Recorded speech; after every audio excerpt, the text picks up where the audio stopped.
নমস্কাৰ বন্ধু বান্ধৱীসকল, আপোনালোক সকলোকে পুনৰবাৰ স্বাগতম জনাইছোঁ আমাৰ ইউটিউব চেনেল আছাম ষ্টাডি ইনফল। আজি হৈছে 6 নৱেম্বৰ বৃহস্পতিবাৰ। আজিৰ দিনটো বিগ ব্ৰেকিং নিউজবোৰ আমাৰ হাতলৈ আহি পৰিছে। আপোনালোকে এনেধৰণে দৈনিক ভিডিঅ'বোৰ অতি কম সময়ৰ ভিতৰত পাবলৈ আমাৰ চেনেলটো ছাবস্ক্ৰাইব কৰি লাইক কৰি দিব আৰু জুবিন দাৰ ন্যায়ৰ বাবে কমেণ্ট বক্সত জাষ্টিছ ফৰ জুবিন গাৰ্গ লিখিবলৈ কিন্তু একেবাৰেই নাপাহৰিব। জুবিন দাৰ ন্যায়ৰ বাবে আমি সকলোৱে কমেণ্ট বক্সত বলক একেলগে লিখো। আজিৰ বিগ ব্ৰেকিং নিউজ দিবলৈ প্ৰথমটো বিগ ব্ৰেকিং নিউজ, শেখৰ অমৃত বাবা থকা জেলৰ পৰা পলায়ন কৰিছে কৈ দিয়ে।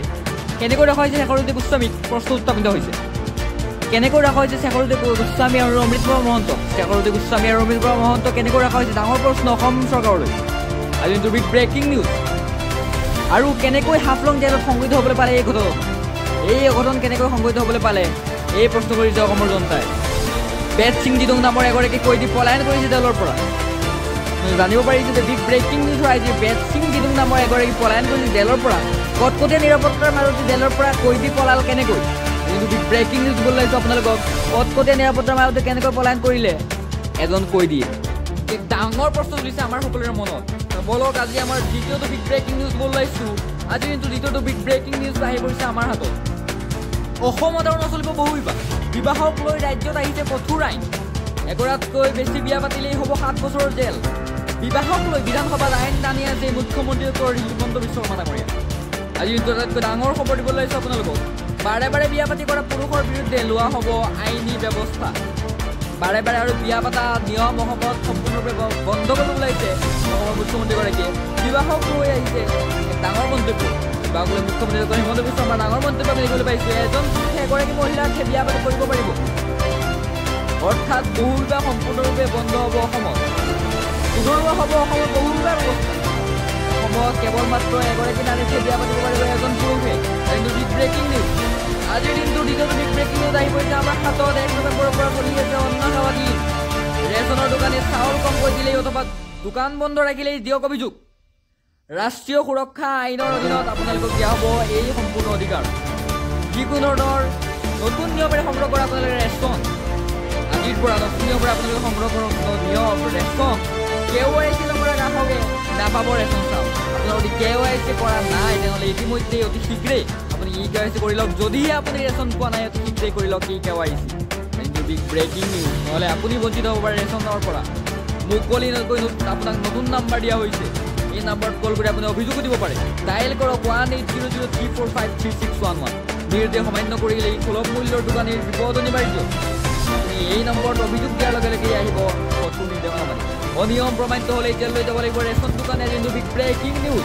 ৰেচন দোকান যাব লাগিব জেললৈ। ৰেচন সংগ্ৰহ কৰিবলৈ POS মেচিনত দিবই লাগিব ফিংগাৰপ্ৰিণ্ট। ফিংগাৰপ্ৰিণ্ট নিদিয়াকৈ আপুনি চাউল নাপায়। সজাগতাৰ বাবে ৰেচনৰ দোকানীয়ে দোকানৰ সন্মুখত আনিব লাগিব এইসমূহ নিয়মাৱলী ফলক। কিন্তু বিগ ব্ৰেকিং নিউজ। নিয়ম ভংগ কৰিলেই দোকানীৰ বিৰুদ্ধে লোৱা হ'ব শাস্তিমূলক ব্যৱস্থা, অৰ্থাৎ কঠোৰ ব্যৱস্থা ল'ব অসমৰ আইনে। আপোনালোকে দিব পাৰিছোঁ আজিৰ দিনটোৰ আন এটা বিগ ব্ৰেকিং নিউজ। আমি দিবলৈ আছোঁ আন এটা বিগ ব্ৰেকিং নিউজ। জুবিন ক্ষেত্ৰত গৈ সেৱা কৰিলে অবৈধ মিয়াৰ নাই নিষ্ঠা। অবৈধ মিয়াৰ বিৰুদ্ধে একশ্যন মুডত দেখিবলৈ পোৱা গৈছে মুখ্যমন্ত্ৰী হিমন্ত বিশ্ব শৰ্মা ডাঙৰীয়া। অৰ্থাৎ তেওঁ এটা কথাই বাৰে বাৰে উল্লেখ কৰিছে যে মিয়া হোৱাৰ নাম লৈ, জুবিন ক্ষেত্ৰৰ নাম লৈ পেলাই কোনো অবৈধ মিয়াই কিন্তু জুবিন ক্ষেত্ৰত গৈ সেৱা কৰিলেই তেওঁ অপৰাধমুক্ত নহ'ব। যিসকলে অন্যায় কৰিছে তেওঁলোকৰ প্ৰতি সবল হ'ব অসমৰ মুখ্যমন্ত্ৰী হিমন্ত বিশ্ব শৰ্মা ডাঙৰীয়া। তেওঁ এটা কথাই বাৰে বাৰে কৈছে। আজি কিন্তু বিগ ব্ৰেকিং নিউজ দ্বিতীয়টো আহি পৰিছে আমাৰ হাতত। বীৰ লাচিত খানাৰ শুধৰণি। আজিৰে পৰা চান্দা সংগ্ৰহ নকৰে বীৰ লাচিত খানাই। চান্দা অবিহনে চলিব বীৰ লাচিত খানা। যদি আপুনি তেওঁলোকক চান্দা দিব বিচাৰে তেনেহ'লে আপোনালোকে দিব পাৰিব ব্যক্তিগতভাৱে। আজিৰ পৰা চান্দা সংগ্ৰহ নকৰে বীৰ লাচিত খানা। আজি কিন্তু বিগ ব্ৰেকিং নিউজ আপোনালোকে দিব লাগিছোঁ। আজিৰ দিনটোৰ বাবে আটাইতকৈ ডাঙৰ খবৰ। ইচ্ছা কৰিলে কোনোবাই ব্যক্তিগতভাৱে একাউণ্টত দিব পাৰিব ধন। তেওঁলোকে কাৰোৰ পৰা কোনো ধৰণৰ দাবী কৰিব নোৱাৰে। কিন্তু বিগ ব্ৰেকিং নিউজ। আন এটা বিগ ব্ৰেকিং নিউজ আমাৰ হাতত আহি পৰিছে। আন এটা বিগ ব্ৰেকিং নিউজ আমাৰ হাতত আহি পৰিছে যে এটেনশ্যন পঞ্চায়তৰ সভাপতি আৰু ৱাৰ্ড মেম্বাৰ দুৰ্নীতি কৰিলেই যাব লাগিব জেললৈ। থিতাতে হেৰুৱাব আপোনালোকে চকী। পঞ্চায়ত প্ৰতিনিধিলৈ চৰকাৰৰ কঠোৰ নিৰ্দেশনা। এতিয়াৰ পৰা কোনো ধৰণৰ কম্প্ৰমাইজ নকৰে চৰকাৰে। অফিচৰ কামত আনিব নোৱাৰিব পত্নী বা স্বামীক। ঘৰুৱা কোনো মানুহে আপোনাৰ অফিচৰ কামত আহিব নোৱাৰিব। সদস্য পত্নীৰ সৈতে পঞ্চায়ত অফিচত বহি থাকিব নোৱাৰিব স্বামী। আজি কিন্তু বিগ ব্ৰেকিং নিউজ ওলাইছে আপোনালোকক। সদস্য পত্নীৰ সৈতে স্বামীৰ কোনো লেনদেন নাই। যদি এনে কৰিছে দিয়ক অভিযোগ আৰু তৎক্ষণাৎ চৰকাৰে ল'ব ব্যৱস্থা। চৰকাৰে তৎক্ষণাত ল'ব ব্যৱস্থা। মন্ত্ৰী ৰঞ্জিত কুমাৰ দাসৰ আজিৰ ডাঙৰ বিগ ব্ৰেকিং নিউজ, ডাঙৰ মন্তব্য কৰিছে, তো ডাঙৰ ঘোষণা। আজিৰ দিনটোৰ আন এটা বিগ ব্ৰেকিং নিউজ আপোনালোকে দিব ওলাইছোঁ। আজিৰ দিনটোৰ আন এটা বিগ ব্ৰেকিং নিউজ হ'ল আপুনি অৰুণোদয় আঁচনি লাভ কৰিছে নেকি? আপুনি নতুন বা পুৰণি হিতাধিকাৰী নেকি? যদি আপুনি পুৰণা হিতাধিকাৰী তেনেহ'লে আপোনাৰ বাবে আহিছে বহুতো নিয়ম। আপুনি অৰুণোদয়ৰ নতুনহে নে পুৰণি হিতাধিকাৰী? কিন্তু বিগ ব্ৰেকিং নিউজ, যদি পুৰণি হিতাধিকাৰী হয় আপুনি কণ্টিনিউ পাবলৈ কৰিব লাগিব এই সকলো কাম আপুনি কণ্টিনিউ কৰিব লাগিব, নহ'লে আপুনি হেৰুৱাব আপোনাৰ অৰুণোদয় আঁচনি। অৰুণোদয় আঁচনিৰ লাখ লাখ হিতাধিকাৰী শীঘ্ৰেই আপডেট কৰক KYC। আপুনি আপডেট কৰক KYC। অৰুণোদয় আঁচনিৰ ধন নিয়মীয়াকৈ পাবলৈ বেংকৰ একাউণ্ট ঠিক হৈ থাকিব লাগিব। আপোনাৰ বেংকৰ একাউণ্ট ঠিক হৈ থাকিব লাগিব। কিবা কাৰণত যদি মোবাইলটো পৰিৱৰ্তন কৰা হয় তেনেহ'লে চৰকাৰক আপুনি জনাবই লাগিব, নহ'লে আপুনি নাপায় আপোনাৰ অৰুণোদয় আঁচনিৰ ধন। এতিয়াৰে পৰা প্ৰত্যেক ব্লকত এজন অৰুণোদয় সহায়ক থাকিব। কিন্তু বিগ ব্ৰেকিং নিউজ, অৰুণোদয়ক লৈ আৰু কোনো ধৰণৰ টেনশ্যন নাই আপোনাৰ। যদি মাহত টকা জমা নহয় ব্লকৰ অফিচত গৈ আপোনালোকে অভিযোগ দিব পাৰিব সন্মুখীভাৱে। দ্বিতীয়তে অৰুণোদয়ৰ ধন নাপালে অভিযোগ দিব বাবে চৰকাৰে মুকলি কৰিব ফোন নম্বৰ।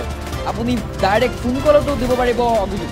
ফোন নম্বৰটো হৈছে 1800202626। আপুনি নাম্বাৰটো এতিয়াই নোট কৰি লওক। এই নম্বৰত ফোন দিব আৰু বা মেছেজ দি আপুনি দিব পাৰিব অভিযোগ যদি আপুনি অৰুণোদয় আঁচনিৰ ধন নাপায়। ধন নোপোৱা মহিলাসকলৰ বাবে চৰকাৰে মুকলি কৰিছে হেল্প ডেস্ক আৰু phone number. Big breaking news, পুৱা 10 বজাৰ পৰা 6 বজালৈ ফোন কৰিব পাৰিব আপুনি এই নম্বৰত।